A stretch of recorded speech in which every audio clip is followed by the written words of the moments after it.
खुदा की कसम तारीख गवाह है।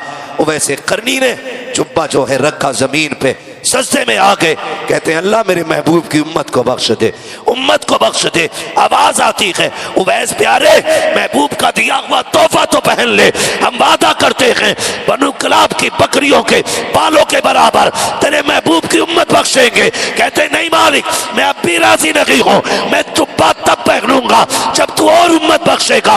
आवाज आती है आधी उम्मत बख्श दी है, अब तो पहन ले। कहते मालिक और बख्श। आवाज आती है उवैस सर उठा ले, आधी उम्मत तेरी दुआ से बख्शेंगे, आधी उम्मत अब्दुल कादिर जीलानी की दुआ से बख्शी जाए। बहुत बड़ा नाम तारीख में सरकार उवैस करनी का है। इतना बड़ा नाम कि आपको खैरुत ताबईन कहा गया है। हाँ, ऐसा आशिक खुदा की कसम मिल ही नहीं सकता, नजर ही नहीं आता ऐसा आशिक। एक दिन मेरा नबी मिंबर पे आया, फरमाया सहाबा मेरा एक गुलाम है, नाम उवैस है, कर्न का रहने वाला है, लेकिन रब उससे प्यार करता है, वो रब से प्यार करता है, और रब का इतना प्यारा है कि वो जब वो कुछ ठान लेता है तो रब को मनवा लेता है। ये मेरे नबी ने बात की है, मेरे नबी ने बात की है। या रसूल अल्लाह कौन है? का मेरा चाहने वाला है। हुजूर आपसे इतना प्यार करता, कभी आया नहीं? मेरे नबी ने फरमाया मजबूरी है उसके आगे, उसके घर में माजूर माँ है। माजूर कैसी? उसको दिखता नहीं है और वो उसे छोड़ नहीं सकता है, वो माँ को नहीं छोड़ सकता, माँ उसे नहीं छोड़ सकती, वो मुझसे बड़ा प्यार करता है। जानते हैं यूं ही सरकार उवैस करनी के तस्करे नहीं हो रहे। हुजूर से इश्क इतना था कि जब कोई मदीने शरीफ से आता ना, उससे पूछते कहां से आया है, वो कहता हुजूर का मदीना देख के आए। फिर आप कहते फिर तो तूने मेरे महबूब को भी देखा होगा, तो वो कहते हाँ। कहते बता मेरे महबूब का चेहरा कैसा था? जब ये बातें होती उनकी आंखें बरसती। बता वो बोलते हैं तो कैसा लगता है, जब वो बातें करते हैं तो लब कैसे लगते हैं? का जब उनकी पलकें उठती हैं तो फिर तो गैरत के पर्दे खुदा की कसम कैसे लगते हैं वो। तो जुबाने वाला देखता, फिर हुजूर की बातें करता। आप ऊँटनी का दूध निकालते, उसको पिलाते और कहते जितनी देर लगे ना मेरे हुजूर की बातें बताता रहे, मेरे हुजूर की बातें बताता रहे। जब आपसे ये बात होती और सारी बातें हो जाती, वो चला जाता। फिर कहते काश मैं भी हुजूर की बारगाह में जाता, काश मैं भी हुजूर की बारगाह में जाता। आप घर आए, माँ के पैर दबा रहे, और माँ के पैर दबाते दबाते आंख से आंसू का कतरा गिरा। जब माँ के पैर पे आया ना, तो माँ वो होती है जो आंसुओं की गर्मी से बेटे का दर्द महसूस कर लेती है, सिर्फ आंसुओं की गर्मी से। पैर दबा रहे माँ के, माँ तो नाबीना है।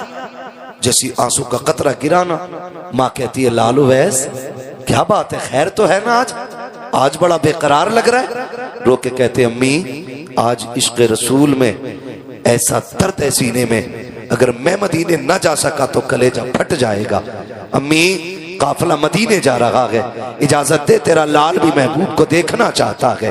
जब माँ ने बेटे के आंसुओं का एहसास किया, कहने लगी चल ठीक है बेटे, जा तो रहा है, लेकिन वादा कर सूरज छुपने से पहले पहले आ जाना है, पहले पहले आ जाना है। सरकार उवैस करनी ने कहा अम्मी ठीक है। जैसी इजाजत मिली है जल्दी जल्दी सारी तैयारियां की हैं, माँ के खाने का इंतजाम, पानी का इंतजाम, सारा कुछ करके सुबह काफिले के साथ निकले हैं। एक ही तसव्वुर, एक ही ख्याल था, आज यार का दीदार होने वाला है, आज महबूब का दीदार होने वाला है, आज उनको आंखें देखेंगी जिनके तसव्वुर में जिंदगी गुजर गई है, आज वो जलवा सामने होगा जिसकी बातें जमाने से सुनता रहा हूँ। अल्लाह अकबर, ये तसव्वुर लेके चला। जिस काफिले के साथ जा रहे हैं, काफिला थक के आराम कर रहा है। उवैस करनी ने वक्त को देखा, सूरज अपनी रफ्तार से छुपने जा रहा है। ख्याल आया, माँ ने कहा था बेटे उवैस सूरज छुपने से पहले आ जाना।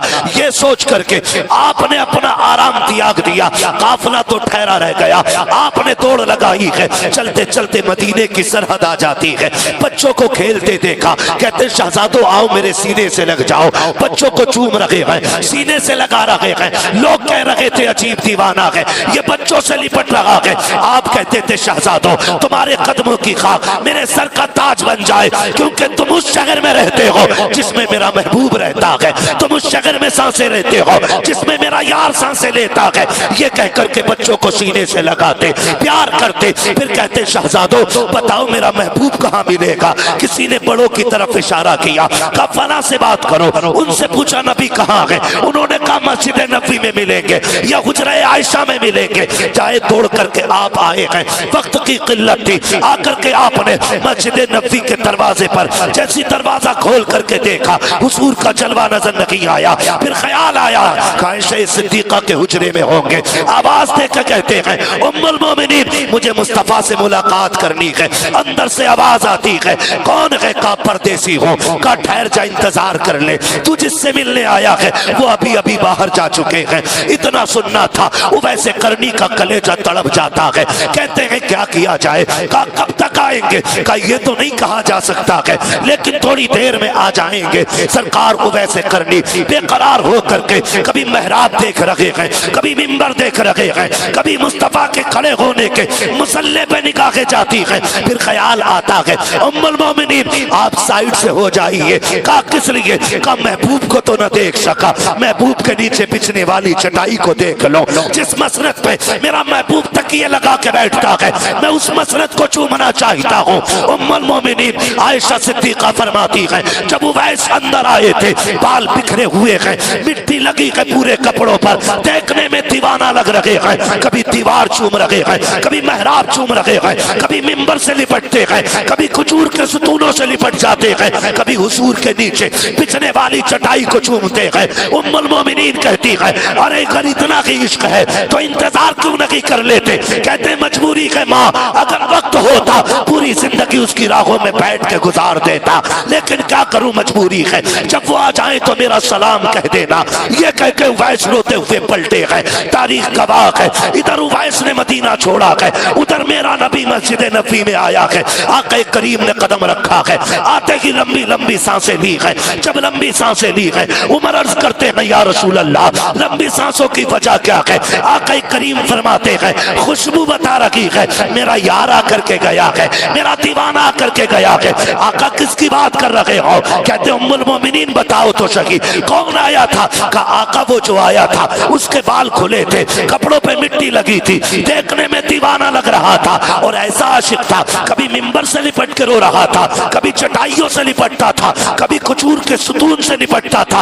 आका मैंने उससे कहा था ठहर जा, अगर इतना ही प्यार है तो इंतजार क्यों नहीं कर लेता। कहते महबूब उसने ये कहा था अगर वक्त होता पूरी जिंदगी उसकी राहों में गुजार जाता। आका करीम की आंख में आंसू आए। कहा उमर तुम नहीं समझे, ये जो आके गया है ये कोई और नहीं, मेरा दीवाना।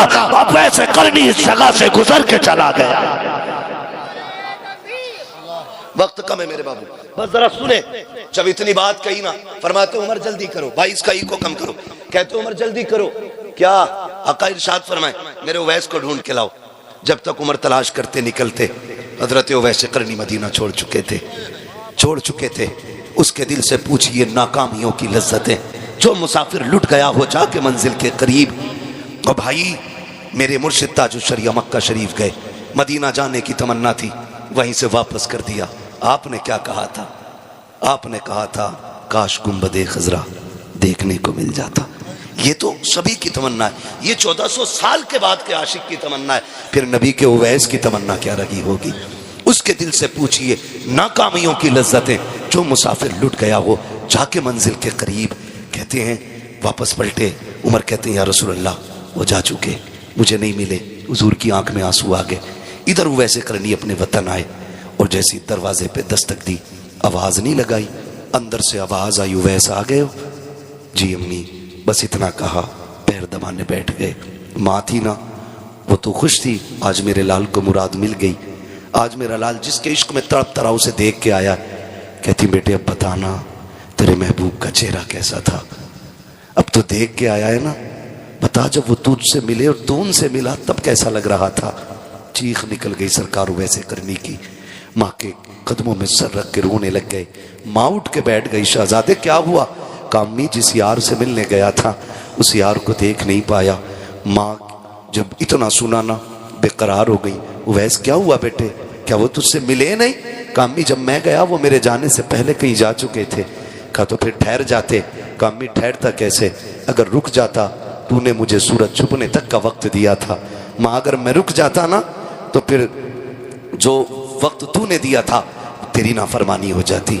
माँ मैंने तेरी रजा के लिए महबूब का दीदार कुर्बान कर दिया। जैसे इतना कहा माँ ने ना, आ मेरे करीब आ मेरे लाल, बुलाया सरकार वैसे करनी को, गोद में रखा लाल का सर और देखो माँ माँ होती है। उसके बाद आंचल उठा के कहा था मेरे मालिक तू जानता है ना मेरा उवैस तेरे महबूब को देखने गया था और इसने मेरी रजा के लिए अपनी मोहब्बत की कुर्बानी दे दी है। मालिक मैं अपने उवैस से राजी हूँ, तू भी मेरे उवैस से राजी हो जा। उवैसे करनी कहते हैं। उसके बाद माँ ने उठाया, सीने से लगाया, कहा सुपोच ले लाल, सारा जमाना मदीने वाले की बातें करेगा, मदीने वाला अब मिंबर पे तेरी बातें करता रहेगा। सुभान अल्लाह सुभान अल्लाह। और ये दुनिया ने देखा। फिर मेरे नबी ने मिंबर पे खड़े होके कहा था सहाबा तुम में से कोई उससे मुलाकात करे ना तो मेरा कुर्ता देना और उससे कहना मेरी उम्मत के लिए दुआ कर दे, मेरी उम्मत के लिए दुआ कर दे। जमील कादरी ने कहा था रब्बे हबली उम्मती कहते हुए पैदा हुए, रब ने फरमाया कि बख्शा सलातु वस्सलाम।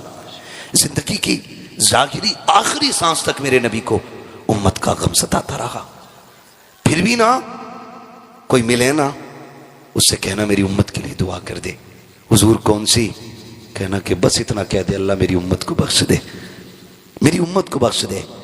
फिर वो वक्त आया हुजूर के विसाल के बाद हजरत उमर फारूक आजम और हजरत अली रजी अल्लाह तआला की मुलाकात हुई। ये हुजूर का कुर्ता लेकर के गए और आप जंगल में थे। कहा देखो भाई हुजूर ने बड़ी बातें की हैं, देखें ये भी कुछ पहचानते हैं कि नहीं। तो आप अपने जिक्र में मशगूल थे। हजरत उमर ने सलाम किया, आपने पीछे देखा भी नहीं मुड़ के और नाम लेकर के अमीरुल मोमिनीन का जवाब दे दिया। जब नाम लेकर के दिया कहा लगता है मैं अमीरुल मोमिनीन हूँ इसलिए मुझे जानते हो, अली तुम कहो। फिर जब अली ने सलाम किया ना तो आपने हजरत अली का नाम लेकर के जवाब दिया। कहने लगे तुम ही उवैस हो? कहा हाँ। आप फरमाने लगे बताइए कैसे आए हो? कहने लगे आप ये बताइए आपकी हमारी मुलाकात कभी नहीं हुई है, आपको हमारे बारे में किसने बताया? तब हजरत उवैस करनी ने कहा था जिसने तुमको मेरे बारे में बताया है उसी ने मुझको तुम्हारे बारे में बताया है। कहा तुम तो मिले भी नहीं हुजूर से, तुम तो मिले भी नहीं हुजूर से, फिर तुम्हें कैसे पता? कहते तुम तो हुजूर के कुर्ब में रहे हो ना, बताओ ना हुजूर की ये जो अबरू थी ये मिली हुई थी कि अलग अलग थी? ये हजरत उवैस पूछ रहे, उवैसे करनी कह रहे हजरत उमर से हजरत अली से। कहा चलो तुम तो कुर्बत में रहे हो, मैंने तो नहीं गुजारा उनके पास वक्त, तुम बताओ मेरे महबूब की ये अबरू कैसी थी, अबरू कैसी थी? जब इतनी बात सुनी ना दोनों खामोश, इसलिए कि ये ऐसे हया और अदब वाले लोग थे, कभी नजर भर के हुजूर का चेहरा देखा ही नहीं था, कभी नजर भर के देखा ही नहीं था। एक दूसरे का मुंह देखने लगे। कहा हमने कभी नजर भर के देखा ही नहीं। फरमाने लगे ये पास रहने का कमाल है, आओ तुम्हें बताऊं।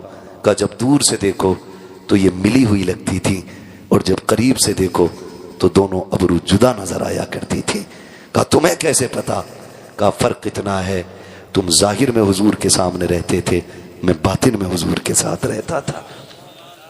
उसके बाद जब हजरत उमर ने अगली बात कही, ये ले क्या है? कहा ये हुजूर ने आपके लिए भेजा है। बस खुदा की कसम फिर मंजर ये अलग था। उसको सर पे रखा, कहने लगे मेरे लिए? जी आपके लिए। आंखों में आंसू आ गए। और कुछ भी कहा मेरे नबी ने? कहा मेरे उवैस से कह देना वो मेरी उम्मत के लिए दुआ कर दे। कहते फिर कहो क्या कहा? मेरे उवैस से कह देना मेरी उम्मत के लिए दुआ कर दे। हाँ मेरे उवैस से कह देना मेरी उम्मत के लिए दुआ कर दे। उवैसे करनी की चीख निकल गई, मैं और मेरी औकात इतनी कि वो अपना कह के आवाज दे रहे। कहा चाहिए क्या? कहा हुजूर ने उम्मत की दुआ की दरखास्त की कि कह दे मेरी तरफ से मेरी उम्मत के लिए दुआ कर दे।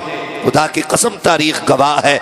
वैसे करनी ने जुब्बा जो है रखा जमीन पे, सजदे में आ गए, कहते हैं अल्लाह मेरे महबूब की उम्मत को बख्श दे, उम्मत को बख्श दे। आवाज आती है उवैस प्यारे महबूब का दिया हुआ तोहफा तो पहन ले, हम वादा करते हैं बनु कलाब की बकरियों के बालों के बराबर तेरे महबूब की उम्मत बख्शेंगे। कहते नहीं मालिक, मैं अब भी राजी नहीं हूं, मैं जुब्बा तब पहनूंगा जब तू और उम्मत बख्शेगा। आवाज आती है आधी उम्मत बख्श दी है, अब तो पहन ले। कहते मालिक और बख्श। आवाज आती है उवैस सर उठा ले, आधी उम्मत तेरी दुआ से बख्शेंगे, आधी उम्मत अब्दुल कादिर जीलानी की दुआ से बख्शी जाए। अल्लाह हुआ। अर्ज करते मालिक ये अब्दुल कादिर कौन है? आवाज आती मेरी महबूब की उम्मत में शहजादा पैदा होगा। जिस तरह नबियों में मैंने महबूब को कमाल बख्शा है, उसी तरह मैंने वलियों में अब्दुल कादिर जीलानी को कमाल बख्शा है। आधी उम्मत तेरी दुआ से, आधी अब्दुल कादिर की दुआ से बख्शी जाएगी। मुकद्दर के धनी हैं हम लोग, किस्मत वाले हैं कि हमें सरकार बगदाद का दामन मिला है। आज भी ना बरेली शरीफ से यही आवाज आती है, कादरी कर, कादरी रख, कादरियों में उठा, कदर अब्दुल कादिर कुदरत नुमा के वास्ते। पूरी जिंदगी सरकार बगदाद की आप पढ़ लें, वो मेरे नबी के जमाल का मजहर भी हैं, कमाल का मजहर भी है। जमाल का मजहर खुदा की कसम बेहद खूबरू, कमाल का मजहर हुजूर आए, आते ही हुजूर ने सजदा किया, गौसे पाक आए, आते ही गौसे पाक ने रोजा रखा, रोजा रखा। हुजूर ने आते ही सजदा किया, सरकार गौसे पाक ने आते ही रोजा रखा। ये हुजूर के कमाल के मजहर। और फिर आदतें देखें, आता है फकीरों पे उन्हें प्यार कुछ ऐसा, खुद भीख दें और खुद कहें मंगते का भला वो। माफ कीजिएगा आज हमारे रवैये बड़े अलग हैं। हम ना ज़कात भी रमज़ान की देते ना, ज़कात तो वो भी कैमरे के सामने ला के देते, जबकि वो हमारा नहीं है। ज़कात हमारा नहीं है, माल वो अल्लाह का जो हमने निकाला है, तो उसको दिखाने का तो कोई हक ही आपको नहीं पहुंचता। हम ज़कात भी दिखा के देते हैं। बगदाद वाले की जिंदगी पढ़ें, हमेशा दूसरों के काम आते रहना, यही बगदाद वाले के चाहने वालों की पहचान होनी चाहिए, पहचान होनी चाहिए। सीधी सी बात है। जो भी मसला होता है, चाहे वो जिन्नात से टकराना हो, हालात से टकराना हो या हुकूमत से टकराना हो, खुदा की कसम सबसे पहले जो सर पे कफन बांध के जमात आगे आती है ना, वो उलमा की जमात होती है। हमारी जिम्मेदारी बनती है कि हम अपने उलमा के एक एक कौल, एक एक हुक्म को अपनी निगाहों के सामने रखें। अगर ये हमसे कहें खड़े हो जाओ, तो फिर हम फिक्र न करें और सोचे नहीं इसने कहा क्यों है, समझें कि अगर कहा है तो कोई फायदा ही होगा। मैं आपको याद दिला दूं कि इस बीच में जितने भी नामूस रिसालत पर होने वाले हमले हैं या जो भी बकवास हुजूर की इज्जत और नामूस के खिलाफ की गई है, उनमें सबसे आगे सिर्फ और सिर्फ उलमा की जमात नजर आई है। उलमा की जमात नजर आई है। आपसे इतनी गुजारिश है, इलेक्शन लड़ो, पूरी जिंदगी हो गई प्रधानी और ठेकेदारी चलाते चलाते, इस बार इतना कर लेना जैगम भाई, कोई भी वोट मांगने आए ना, उससे कह देना विकास न कर हमारा। जितनी सबको लाइट मिलेगी उतनी हमें मिल जाएगी, जितने टूटे रोड पे दुनिया चलेगी उतने पे हम चलेंगे। रह गई हाईवे की बात, तो न तुम फ्री गुजरते हो ना हम फ्री गुजरते, पैसा तुम देते हो पैसा हम देते। इस बार इलेक्शन विकास के नाम पे नहीं, हुजूर की नामूस के नाम पे होना चाहिए। हमारा वोट उस शख्स को जाएगा जो हमारे नबी की नामूस की हिफाजत की बात करेगा। ये ख्याल रखिएगा, हमारा काम लड़ना नहीं है इलेक्शन, ना हम आएंगे आपसे वोट मांगने के लिए। हमारा काम सिर्फ इतना है कि हमारा रिश्ता हुजूर से जितना मजबूत से मजबूत हो सके, उसे मजबूत से मजबूत तर बनाया जाए। समझेंगे ना इंशाअल्लाह। बाकी कोई भी बंदा आके कहे कि भाई मैं क्या क्या मिलता, बेरोजगार भत्ता है, कॉलोनी लिए तो नहीं बैठे हो, चुप बैठे हो, है ना, कॉलोनी ये 70 वाली 3.5 लाख वाली दिलवा देंगे, लात मार देना। कहना बिना छत के तो गुजारा हो सकता है, बिना महबूब रब के गुजारा नहीं हो सकता है। यही हमारा ऐलान रहना चाहिए। अगर हमारा वोट चाहिए तो विधानसभा में, संसद में हमारे नबी की नामूस की बात उठाओ, हमारे नबी की अजमत की बात करो और उन जबानों को ताले लगवाओ जो मेरे नबी के खिलाफ भौंकती है। वोट नहीं, हमारा लहू भी तुम्हारे लिए होगा। और अगर आप ये नहीं करते, सिर्फ 5 साल की सूखी रोटी का लालच लेके आए हो, तो मुंह पे मार देंगे तुम्हारे। इसलिए कि हम तुम्हारे टुकड़ों पे नहीं, हम अजमेर वाले के टुकड़ों पे पलते हैं। हम तुम्हारे टुकड़ों पे नहीं, अजमेर वाले के टुकड़ों पे पड़ते हैं। और तुम्हारी औकात क्या है, तुम हमें 5 साल पाल सको, तुम 5 सेकंड हमें नहीं पाल सकते हो। यह सिर्फ रब्बे कायनात की जात है जो पूरी कायनात को पाल रहा है। ये सिर्फ उसी की जात है जिसने कायनात को पाल रखा है। तो अपने उलमा का साथ देंगे इंशाअल्लाह, वादा करें इंशाअल्लाह। इंशाअल्लाह हमें सबसे बड़ा झूठा दलाल बन के आता है इलेक्शन में, सही बात। वो आके कहता कसम से चचा मेरा भरोसा करो, तुम्हारी गली पक्की जरूर होनी है। वो बिछने वाली ईंट से तो पक्की नहीं होती, वो गिरने वाली ईंट से जरूर पक्की हो जाती है। तो भरोसा नहीं, जरूरी है कि हम रोडों पे चले। वो कहा था ना किसी ने, जो उनकी इज्जत पे आंच आई, हम अपनी इज्जत का क्या करेंगे। जब हुजूर की इज्जत नहीं रही तो फिर हम रोडों का क्या करेंगे यार। तो मुबारक हो तुम्हें पक्के महल्लात, हमें कच्ची झोपड़ी में हुजूर की इज्जत प्यारी लगती है। सुभान अल्लाह, सुभान अल्लाह। तो हमने आज तक अपने उलमा को नजरअंदाज किया, जिसके नतीजे में हमें ये दिन देखने मिलेंगे, ये दिन देखने मिलेंगे। अल्लाह ताला हमें अपने उलमा का एहतराम करने की तौफीक अता फरमाए। आज बड़े पीर की महफिल में बैठे हुए हैं। कितना बड़ा पीर है, कितना बड़ा पीर है। सर भला कोई क्या जाने कह कैसा तेरा, सर भला कोई क्या जाने कह कैसा तेरा। औलिया मलते हैं आंखें वो है तलवा तेरा, औलिया मलते हैं आंखें वो है तलवा तेरा। क्या दबे जिस पे हिमायत का हो पंजा तेरा, शेर को खतरे में लाता नहीं कुत्ता तेरा, शेर को खतरे में लाता नहीं कुत्ता तेरा। आज पूरी दुनिया के अंदर बगदाद वाले के नाम के चर्चे हैं। आज यूं भी ज़ैगम भाई महफिल हसीन लग रही है क्योंकि अपने जद्दे अमजद की महफिल उनके शहजादों ने सजा रखी है। इसलिए भी महफिल प्यारी लग रही है कि बाप की महफिल शहजादों ने सजा रखी है और इसमें जीनत बन के उनके चाहने वाले आए हुए हैं। वो कहा था ना, दुल्हा बनाए जाएंगे जब गौस हश्र में, हम कादरी भी जाएंगे उनकी बारात में, हम कादरी भी जाएंगे उनकी बारात में। बगदाद वाला कौन है, आलम अरवाह में भी वली है।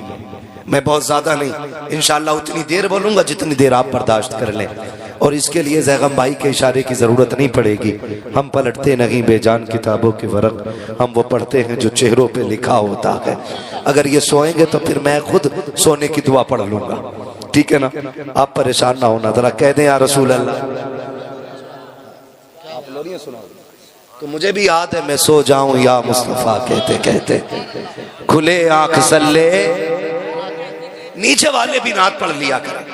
ये अल्लामा ज़ैगम साहब, मुआवरार मिसबाही साहब, तहसीन साहब, ये जितने उलमा है ना सादात इकराम, ये आपसे भी कहते हैं, हम भी कहते हैं आप भी पढ़ो।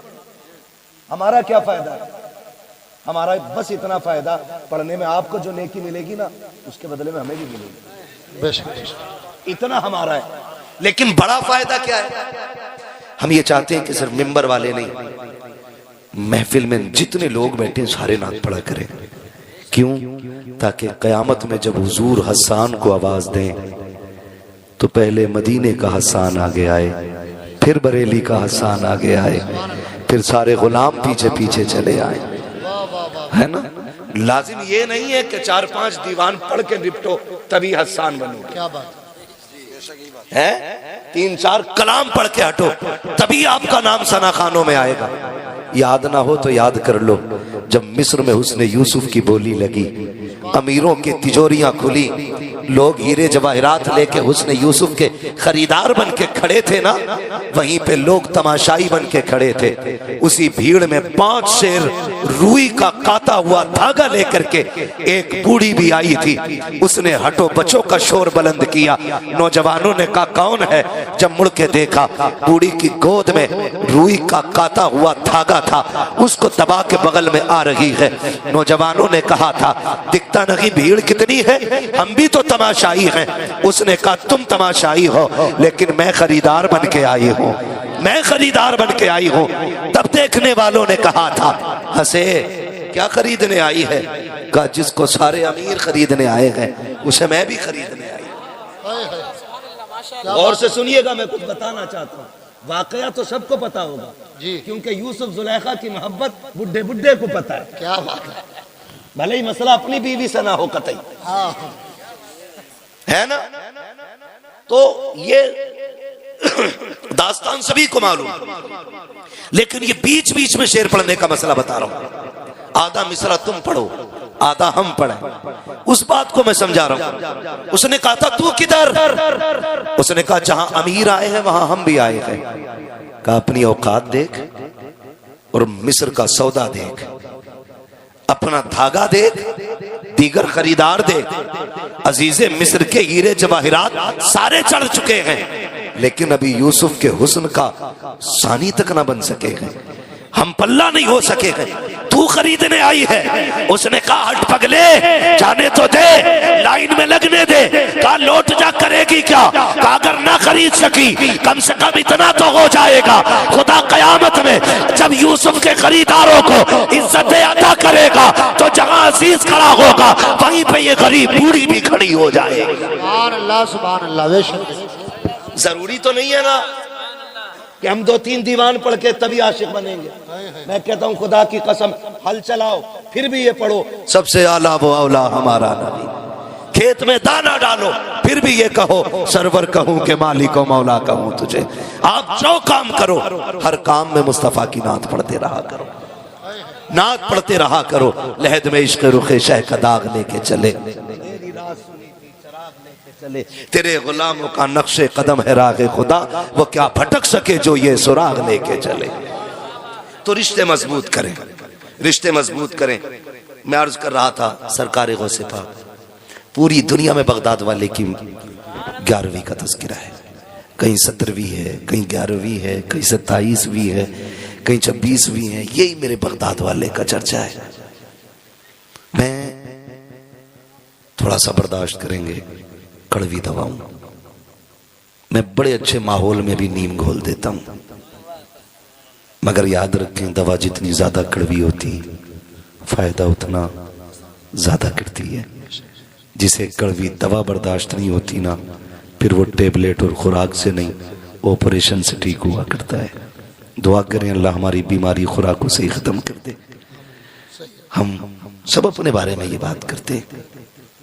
सरकार बगदाद जो आलम अरवाह में भी वली, माँ के शिकम में भी वली, और पैदा हुए फिर भी वली, और ऐसा वली, ऐसा वली, ऐसा वली जिसने माँ की गोद में बैठ के कहा था माँ कायनात पे माँ का एहसान होता है, तुझ पे मेरा एहसान है। माँ ने कहा था अब्दुल कादिर कौन सा? फरमाने लगे अम्मी एक एहसान तो तब किया था मैंने जब आप घर में अकेली थी और एक फकीर आया था, उसने भीख मांगी थी, आपने पर्दे की आड़ से ना उसको जब भीख देना चाहिए, आपके हाथ के सोने के कंगन देख के उसकी नीयत बिगड़ी और वो हाथ के कंगन छीनना चाहता था। आपने आवाज दी थी या रब मेरी मदद फरमा। अम्मी क्या हुआ था? कहा बेटे शेर आया था, फाड़ के रख दिया था। मुस्कुरा के कहते हैं अम्मी वो कोई जंगल का शेर नहीं, तेरा ही अब्दुल कादिर जिलानी आया था। है ये शान बगदाद वाले की है, ये शान बगदाद वाले की है। तमाम जिम्मेदार उलमा तशरीफ फरमाए और हमारे सरों के ताज बैठे। एक बात कहूं, करामत ये इस्तिकामत का अजर होती है। जो हम शरीयत पर मजबूती से पाबंदी से अमल करते हैं ना, उसके इनाम में जो रब की तरफ से तोहफा मिलता है उसे करामत कहते हैं। हमने पूरी जिंदगी बगदाद वाले की करामतें सुनी और अल्लाह करे सुनते रहें, लेकिन साथ में इस्तिकामत पे भी गौर करना चाहिए था, उनकी जिंदगी को भी देखना चाहिए था। उन्होंने जो जिंदगी में मुजाहिदे किए और जिन मराहिल से वो गुजरे वो भी याद होना चाहिए। ये तो दुनिया जानती है कि बगदाद वाले को मुर्गा पसंद था, लेकिन ये भी तो याद होना चाहिए। फरमाते हैं जब मैं पढ़ने के लिए गया ना, मैंने एक एक महीने की भूख काटी है। आप इससे इल्म और उलमा का अंदाजा लगाइए। बगदाद वाला कहता मैंने एक एक महीने की भूख काटी, और कहते हैं ये हालत होती थी कि लोग मुझे मुर्दा समझ लेते थे, गुस्ल भी देते, कफन भी पहनाते। का जब जनाजे में लेटा के नमाज की तैयारी होती मैं बिस्मिल्लाह पढ़ के उठ के बैठ जाता था। इन मराहिल से भी बगदाद वाला गुजरा है। हमें सिर्फ मुर्गे याद है, हमें ये याद है कि उनको मुर्गों को जिंदा करना आता है। ये भी तो याद करें। फरमाते हैं कि हम घर से चले थे, माने 40 सिक्के दिए थे, 40 सिक्के। मैं जैगम भाई आज भी यहां के अटक जाता हूं कि जब चले तो मां ने कहा था अब्दुल कादिर झूठ ना बोलना। जो आलम अरवाह में भी वली है, मां के शिकम में भी वली है, और पैदा होने के बाद भी वली ही है, उससे मां कह रही है झूठ ना बोलना।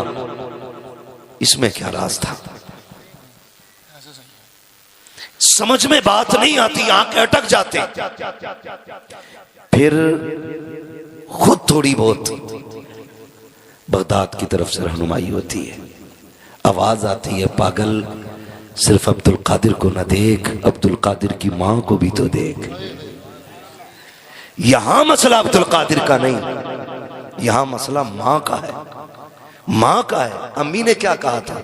अब्दुल कादिर 2 भाइयों, बाप ने 80 सिक्के छोड़े, 40 तुम ले जाओ, 40 भाई के लिए छोड़ दो, लेकिन इसको संभाल के लेके जाना, मैं तुम्हारे साथ नहीं आऊंगी।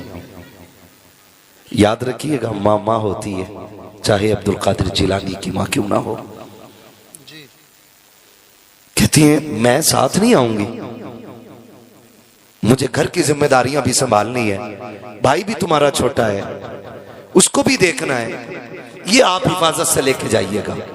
माँ ने सदरी में रख के सिली। फिर कहा था बेटे झूठ नहीं बोलना, झूठ नहीं बोलना। आपने हाथ में हाथ दिया, अम्मी झूठ नहीं बोलेंगे। आए निकले, डाकुओं ने लूटा, सबको पता है। बारी सरकारे बगदाद की आई, तुम पे क्या है, तुम पे क्या है? फरमाने लगे मुझ पे भी 40 सिक्के। किधर है? सदरी में। का मिल तो नहीं रहे? का अम्मी ने सिल दिए। का दिखाओ ना। सिलाई तोड़ी, खन खन सिक्के गिरे। हैरत होती है, सिक्के गिरे ना। सरदार ने कहा था अजीब बच्चा है, झूठ बोल देता, ना कह देता, हमें तो मिल ही नहीं रहे थे, झूठ बोल देता, सिक्के बच जाते। बगदाद वाले ने कहा मैं झूठ बोल के सिक्के तो बचा लेता, लेकिन माँ से किया हुआ वादा टूट जाता, माँ से किया हुआ वादा टूट जाता। बगदाद वाला कहता है माँ की जबान पर 40 तो क्या, ऐसे 1000 सिक्के कुर्बान किए जा सकते हैं। आपसे इतना कहना चाहता हूँ, जिस बगदाद वाले की दुनिया 11वीं खा रही है, जिसका सदका खा रही है, जिसके नाम पे हम लोग पल रहे हैं, उसने माँ का एहतराम किस कमाल का किया है। आप जरा सोचे तो सही, आज कागज के सिक्के होते, कागज के पैसे होते हैं, कल सोने के पैसे होते थे। हम सोने के नहीं, कागज के पैसों के लिए माँ बाप छोड़ देते हैं। बगदाद वाले ने सोने के सिक्के छोड़े हैं, माँ से किया हुआ वादा नहीं तोड़ा है। ओ दुनिया वालों, ख्याल रखना, याद रखिएगा, जो तरक्कियां, जो बरकतें, जो अजमतें सजदे और रुकू और सुजूद और क़याम से नहीं मिलती है, जो दिनों रात के मुजाहिदों से नहीं मिलती है, रब ने माँ को वो कमाल बख्शा है कि जो तरक्कियां 12 बरस की इबादत से नहीं, वो माँ की दुआओं से खुदा अता फरमा दिया। बेशक नारे तकबीर, नारे रिसालत, उलमाए अहले सुन्नत, अज़मत वालिदैन, अज़मत गौसे पाक, सुभान अल्लाह। हम कितने अच्छे लोग हैं। बगदाद वाला कहता मेरी माँ का वादा टूट जाता। हम खाने पे बैठे जैगम भाई, ये सबका हम सबका हाल है। खाने पे बैठे, अचानक फोन की घंटी बजी, सरकारी प्लेट। अम्मा कहते रुक बेटे खाना खा जा। माँ, पुराने लोग ना एक बात कहते हैं कि कभी आगे खाना छोड़ के नहीं उठना चाहिए। ये बड़े बूढ़ों की बातें और काफी हद तक सच होती हैं इनकी बातें, इसलिए कि इन्होंने पढ़ करके नहीं, इन्होंने देख कर और सीख करके कहा है। बेटा उठा, माँ ने हाथ पकड़ लिया, बेटे खा के जा, खा के जा। हम कहते नहीं बस अभी आ रहा हूं। माँ बेटी रह गई, हम आ गए। क्या कर रहा था यार? खाना खा रहा था, हाथ भी नहीं धोए। हाथ तो धो लेता, कम ही पीछा करती रह गई। कहा क्या कह के आया? अम्मा को बेवकूफ बना दिया। 2 मिनट लगे। नादान, माँ को बेवकूफ न कह। खुदा की कसम खा के कहता हूँ, आज भी जिस बीमारी को मशीनें, चेकअप और बड़ी बड़ी लैबों में ले जा करके परखा और जांचा जाता है ना, माँ नजर डाल के बेटे की उस बीमारी को पकड़ लेती है। आज भी माँ औलाद के लिए सबसे बड़ा तबीब होती है, सबसे बड़ा हकीम माँ होती है। और समझने की कोशिश करें, दोनों बातें आ जाएंगी। बहुत सरकार बगदाद रज़ी अल्लाह ताला, आप कहीं जा रहे हैं, दरियाई नील आपको पार करना था। आपने देखा एक शख्स ना खड़ा हुआ किनारे पे रो रहा है, किनारे पे खड़ा रो रहा है। आपने पूछा बात क्या है? उसने कहा हुजूर दरिया पार करना था, किराया नहीं है और ना कश्ती वाले ने ना मार के भगा दिया। आपने वहीं खड़े खड़े शागिर्द को हुक्म दिया, कहा मेरी दरसगाह में सोने के सिक्कों की थैली रखी है, वो उठा के ला। शागिर्द गया, ला के थैली दी, हुजूर ये ले। आपने वो ली, कश्ती वाले को दी कि ये ले। उसने कहा हुजूर ये किस चीज की? फरमाने लगे इस गरीब को तूने इसलिए दरिया पार नहीं कराया कि इसके पास किराया नहीं था, ये सारे ही रख ले। आज के बाद कोई भी गरीब आए ना, उससे किराया ना मांगना, उसे अब्दुल कादिर के पैसे से दरिया पार कराते रहना। ये उन लोगों के लिए जिन्हें हम ये कहें कि उनके लिए अजनबी, जिनसे खून का रिश्ता नहीं, उनके लिए इतनी मेहरबानी। आज ना 11वीं तो हम करते हैं, बुरा मत मानना, 11वीं तो हम करते हैं, लेकिन 11वीं पे सिर्फ हमारा ही हक होता है और किसी का नहीं। हम 1100 रुपए का जर्दा बनाएंगे लेकिन सिर्फ खुद ही खा लेंगे। मेरे भाई कभी ऐसा भी तो कर कि तेरे घर में 11वीं के 11 रुपए की भी न्याज हो ना, तो पहले अपने बच्चों को नहीं, जरूरतमंदों को खिला। बच जाए फिर अपने बच्चों को खिला, फिर देख बगदाद वाले का करम होता है कि नहीं। लोग कहते हैं हर साल करता हूं, 11वीं मुसीबतें पक्की आ रही हैं, फिर भी बराबर 1100 रुपए जेब में पड़े ना तो निकालेगा 11 ही रुपए। भाई किस किताब में लिखा 11 ही रुपए दो? कौन है ये क्यों तो कह रहा है 11वीं की निस्बत से 11 ही दिए जाते, तो 1100 में भी तो 11वीं की निस्बत है, 11,000 में भी 11वीं की निस्बत है और 11 लाख में भी 11वीं की निस्बत है। तो 11 ही रुपए क्यों? सस्ता छूटना चाह रहा है। जिनकी 11वीं कर रहा है उन्हें तेरी जेब का भी पता है, तेरी कुठिया का भी पता है। उन्हें पता है 1100 पर्स में रखे और 11 जेब में रखे थे, 11 ही निकाल के दिए। माफ कीजिएगा, कुछ जगहों पे चलन है 11वीं के दिन चंदे का, होता है कि नहीं? मस्जिदों में पैसे इकट्ठे कर लेते हैं। सैयद साहब किबला 10 रुपए तो भेजता घर से, 11 रुपए, और जोहर में जाके कहता लड्डू ही लियो। एक लड्डू कितने का?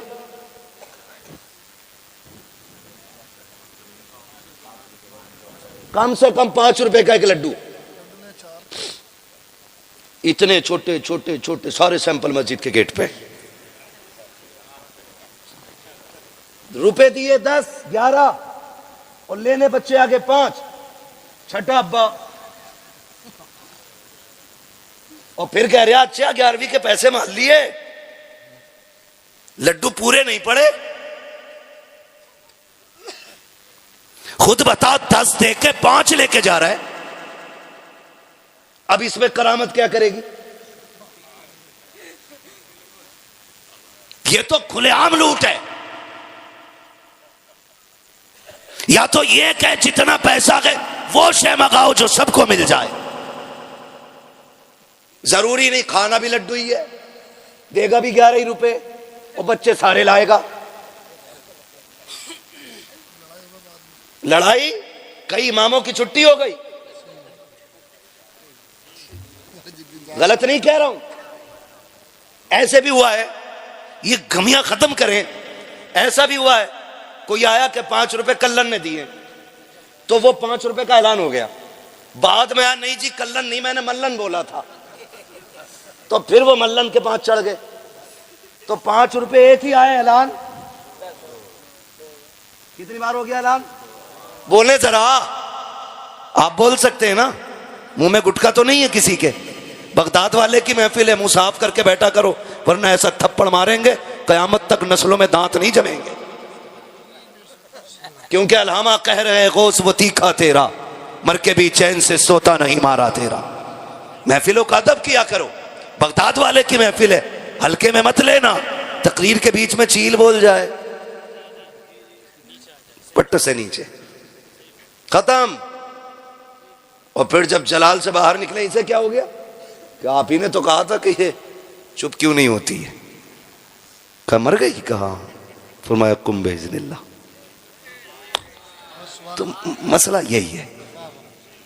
तो ये ना किया करें, ये बिल्कुल ना किया करें।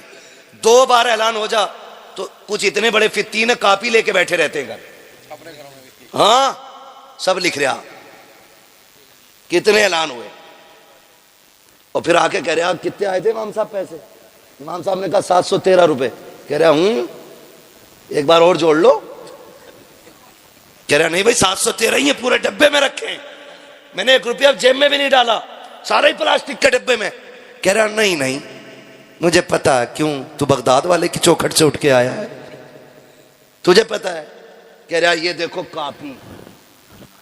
फिर निकाला इसने नाम अमाल और अपना जुर्म डाल दिया इमाम की खोपड़ी है। 10-5 इधर उधर हो गए। अगर ये नाम भूल गया तो कह रहा बरकत है इमाम साहब के ऐलान में, नाम कम थे पैसे ज्यादा निकले, तो फिर करामत हो गई इमाम की। और अगर इमाम ने कोई नाम दोबारा बोल दिया और रुपया कम निकला तो फिर आफत आ गई इमाम की। तो ऐसे लोगों से भी बचें। ये रवैये गलत है। अल्लाह ने तौफीक दी हस्ब हैसियत 11वीं कर, और फिर देख अल्लाह कितनी बरकत अता फरमाता है। नाम के लिए नहीं, काम के लिए 11वीं करें, काम के लिए 11वीं करें, नाम के लिए नहीं, दिखावे के लिए नहीं। कहीं भी चले जाओ, आके ना जो 11वीं कराता है ऐसा बैठता है, कुछ भी नहीं होता और लगा है सैयद साहब आए।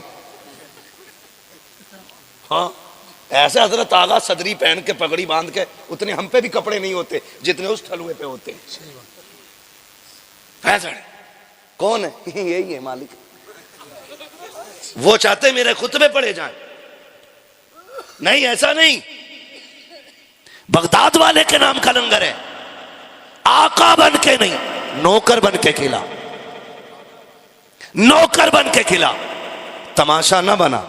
जब भी कोई पूछे क्या है, अपना कुछ नहीं, सारा ही बगदाद से आ रहा है, सारा ही बगदाद से आ रहा है। खाते हैं तेरे दर का, पीते हैं तेरे दर का, पानी है तेरा पानी, दाना है तेरा, दाना है तेरा दाना।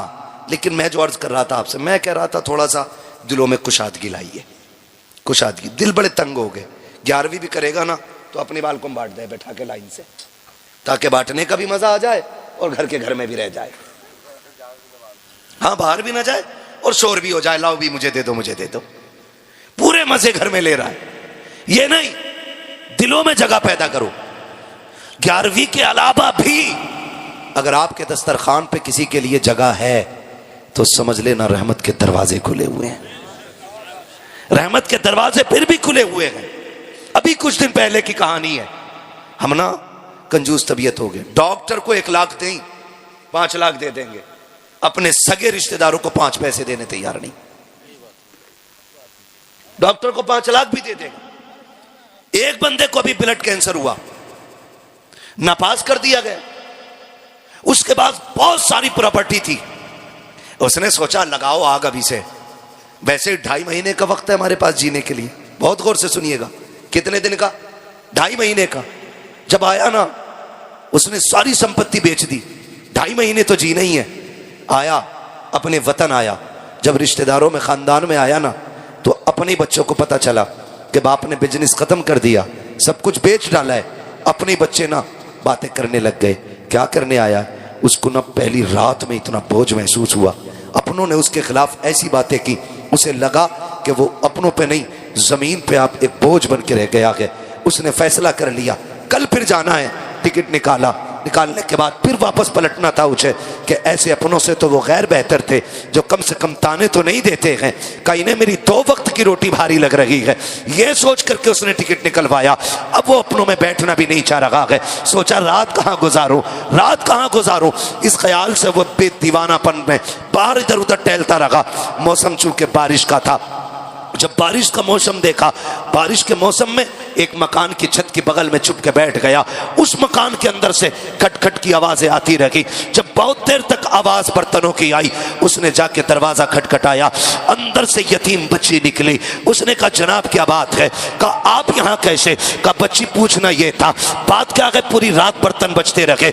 बच्ची ने आंख में आंसू भर के कहा हम यतीम हैं, हमारा कोई वारिस नहीं है, जब से बाप गया है कोई देखने वाला नहीं है, माफ कीजिएगा आपकी नींद उड़ाना मकसूद ना था। जब बारिश आई है, हमारी छत इतनी जगह से टपक रही थी कि बर्तन कभी यहाँ लगाते थे कभी वहां लगाते थे। हम ठहरे गरीब लोग, इतने बर्तन भी ना थे कि एक वक्त में सब जगह लगा दिए जाते। बच्ची ने रो के इतना कहा, उसको ख्याल आया, जब नजर उठा के देखा वो बच्ची कोई और नहीं, उसकी अपनी सगी भांजी थी। रात के सन्नाटे में सगी भांजी को उसने देखा, पहचान तो यूं नहीं पाया था क्योंकि बरसों से परदेश काटा था, कभी अपनों में आने की फुर्सत नहीं मिली थी। फिर ख्याल आया सगी भांजी है, कोई सर पे साया नहीं है। उसने बहन के घर आने की इजाजत मांगी, अंदर गया, घर टपक रहा है। उसको ख्याल आया 2.5 महीने की जिंदगी है, इतनी दौलत का क्या करूंगा, क्यों ना ये काम किया जाए, कम से कम अपनों के लिए ये मकान बना जाऊं। ये सोच करके उसने अगले दिन बुलाया तामीर करने वालों को, मेहमान बुलाए गए और उसने कहा काम रुकना नहीं चाहिए, मेरे पास 2.5 महीने का वक्त है, उससे पहले पहले मेरी बेवा बहन का मकान बन जाना चाहिए, यतीम भांजियों का इंतजाम हो जाना चाहिए। तारीख गवाह है 2.5 महीने का वक्त डॉक्टरों ने दिया है, दिनों रात काम चलता रहा। 6 महीने हो गए, मौत नहीं आई है, जिंदगी बेहतर होती जा रही है, काम भी बंद नहीं हो रहा है। जब 7 महीने गुजर गए, ख्याल आया कुछ पैसा परदेश में रह गया था, वो भी लेके आ जाता हूँ ताकि अपनों पे लगा दूं। जब वतन से बेवतन हुआ, परदेश गया, डॉक्टर से मुलाकात हुई, कहा यार तू जिंदा कैसे है, तू तो लास्ट स्टेज पे था, तुझे मर जाना चाहिए था। उसने कहा क्या कह रहे हो? कहा हाँ 2.5 महीने से ज्यादा तेरी जिंदगी नहीं है। कहा मैं कल भी ठीक था, आज भी ठीक हूँ, जब चेकअप किया गया कोई बीमारी नहीं थी। कहा कौन से दवा की है? उसने कहा तुम्हारा इलाज दुनिया के तबीब करते हैं, हमारा इलाज रब के हबीब ने कर डाला।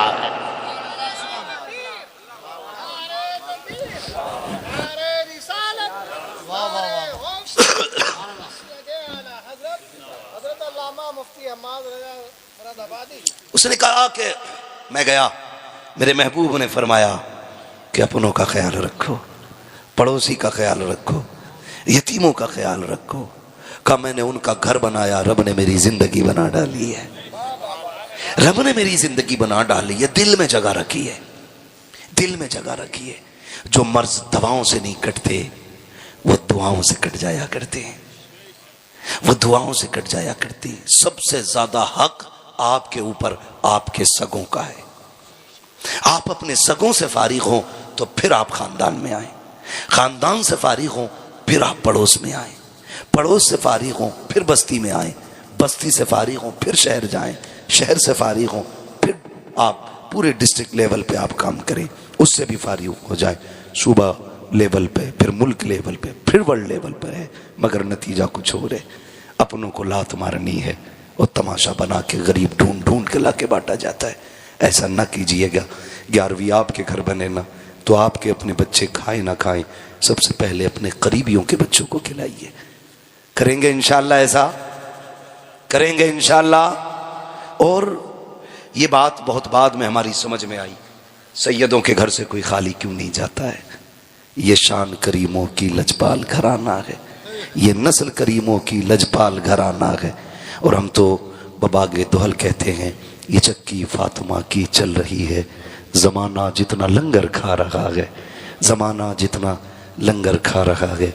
आप नज़रिए मजबूत रखें, एतक़ाद मजबूत रखें। बगदाद वाले की आप ये बात याद रखें। फरमाते मैं चला गया और माँ ने जो पैसे दिए थे सारे ही ख़त्म हो गए। फिर नौबत ये आ गई, भूख इतनी बढ़ गई कि कुछ भी नहीं था। फिर बर्दाश्त भूख नहीं हुई ना, तो मैं दरिया के किनारे ये सोच करके गया कि कुछ गली सड़ी सब्ज़ी या जो लोग धोने आए हैं उनके कुछ पत्ते ही गिरे मिल जाएंगे, वही खा के गुजारे कर लेंगे। फरमाने गए, जब मैं जाके देखा ना तो मुझसे पहले 7 दुर्वेश वहाँ रोटी की तलाश में फिर रहे थे। कहते मैं उन्हें देख के लौट आया। कहते भूख इतनी थी बर्दाश्त नहीं होती थी, मैं मस्जिद में आ गया। कहते मैंने एक परदेसी को देखा, वो आया और उसने खाना खाना शुरू कर दिया। वो सिपाक फरमाते हैं कि ज़िंदगी में पहली बार मेरे दिल में ये आया था। कहते हैं कि भूख इतनी थी कि जब लुकमा उसके मुंह में जाता था ना तो अचानक खुद ब खुद मुंह मेरा खुल जाता था। कहते इतनी भूख थी, मेरे दिल में आया काश ये मुझसे खाना खाना कह दे। कहते मैंने इतना सोचा था। उसने कहा बच्चे आजा मेरे साथ खा ले। कहते मैं उठ के गया, उसके साथ खाना खाने के लिए बैठा। मैंने पहला लुकमा खाया था। उसने कहा बेटे मैं परदेसी हूँ लेकिन मेरी एक गुजारिश है। आप फरमाते, मैंने कहा क्या? कहा तुम यहीं रहते हो? कहा हाँ मैं पढ़ता हूँ। कहा फिर तो तुम अब्दुल कादिर को जानते होगे। कहा काम क्या है? कहा उसकी माँ ने भेजा है, उसके सोने के सिक्के साथ उसके घर से लेके आया था मैं उसके घर से माँ ने कुछ पैसे भेजे, वो लेके आया हूँ और उनको देना है। मैं काफ़ी मेहनत से तलाश कर रहा हूँ, मिले नहीं। तो मेरे तो पैसे ख़त्म हो ही गए, मेरा भी ज़्यादा राह ख़त्म हुआ ना, मैंने उनके पैसों से खाना ले लिया है। वो से पाक फरमाते हैं रब के शुक्रिया में मेरी आंख में आंसू आ गए। मैंने कहा वाह रे मालिक, दिल भी गया तो अपने ही पैसों के खाने पे गया है, किसी गैर के पैसों के खाने पे नहीं गया। दिल भी गया है तो अपनों के पैसे, अपने पैसे पे गया। खा के फारिग हुए, फरमाने लगे अब बताओ बात क्या है? कहा अब्दुल कादिर से मिलना है। मुस्कुरा के कहते हैं जिसकी तलाश है वो मैं ही अब्दुल कादिर जिलानी हूँ, मैं ही हूँ। उसने कहा हुजूर जनाब आप मेरे साथ खाते रहे और आपने मैं नाम लेता रखा, आपने एक बार भी नहीं कहा कि मैं ही हूँ वो। कहने लगे सुनो, अगर हम बता देते तो गैरत से शायद तुम्हारा हाथ लुकमों से रुक जाता, तुम्हारा हाथ रुक जाता। कहते हम हुजूर के शहजादे हैं, हम किसी को जलील करने नहीं आए, हम तो जलीलों को इज्जत देने के लिए आए हैं। फरमाने लगे फिर आपने कहते वो पैसे लिए जितने माँ ने भेजे थे सारे ही जाके बांट दिए, सारे ही बांट दिए उनमें जो पहले से भूखे घूम रहे थे। ये शान इनकी है। लोग कहते हैं बगदाद वाला कैसे दिलवा देता, उसने सब कुछ लुटाया तब उसको सब कुछ मिला है, सब कुछ लुटा दिया उसने। क्या रखा है? कुछ भी नहीं। 40 साल इशा के वजू से फजर की नमाज पढ़ी है, 15 साल एक पैर पे खड़े होकर के हर रात पूरा कुरान पढ़ते थे। हैं सी रियाजतें नहीं मिलती हैं। बस यूं समझें, मेरे इमाम ने कहा था क़यामत के हवाले से तेरी सरकार में लाता है रज़ा उसको शफ़ी जो मेरा गौस है और लाडला बेटा तेरा। बगदाद वाले ने बांटना सिखाया है, हम भी इंशाअल्लाह बांटा करेंगे। बगदाद वाले ने ज़रूरतमंदों की ज़रूरत पूरी करना सिखाई है, हम भी इंशाअल्लाह ज़रूरतें पूरी करेंगे इंशाअल्लाह। कोशिश ये करेंगे दूसरों के काम आ जाएं। हम अक्सर कहते हैं उजाले अपनी यादों के हमारे साथ रहने दो, न जाने किस गली में ज़िंदगी की शाम हो जाए। ये महफिल नूर जिंदाबाद, महफिल नूर पाइंदाबाद। बस जो हुए गलात उनको माफ़ फरमाए रब्बे कायनात। ज़िंदगी ने दिया साथ फिर होगी मुलाकात, चमन रहा फूल खिलेंगे, ज़िंदगी रही फिर मिलेंगे। मुसाफिर हैं हम भी, मुसाफिर हो तुम भी, किसी मोड़ पर फिर मुलाकात होगी। फ़कीरान आए सदा कर चले, सदा खुश रहो ये दुआ कर चले। सारे लोग कलमा शरीफ पढ़ लीजिए, ला इलाहा इल्लल्लाह मुहम्मदुर रसूलुल्लाह